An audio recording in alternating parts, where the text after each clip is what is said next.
In the past 3 years, in the past year po, 3 reshuffling na po. At alam ko, kanina chinek ko po 3 reshuffling na po ang nangyari. And we are not so sure if the right people are being put in place in the Department of Health, considering many of the new officials do not have medical or public health experience or expertise. Would you care to comment with that?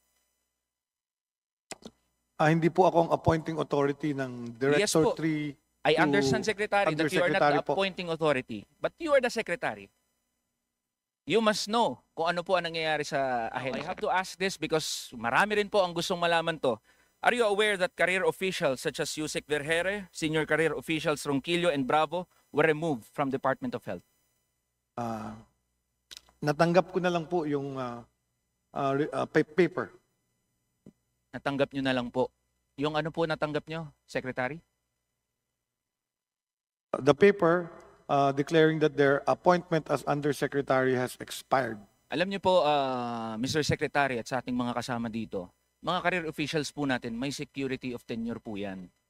So lahat po ay nagtataka, bakit tinanggal ba sila? Nag-expire? May ginawa ba silang mali?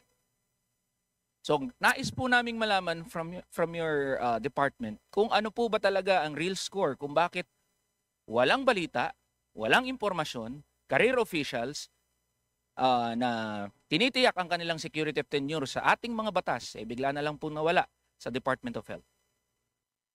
Kinausap ko rin po ang ating mga kinauukulan tungkol dito at tinanong ko ang basihan at sumunod na lang daw po ako sa ating mga patakaran ng batas.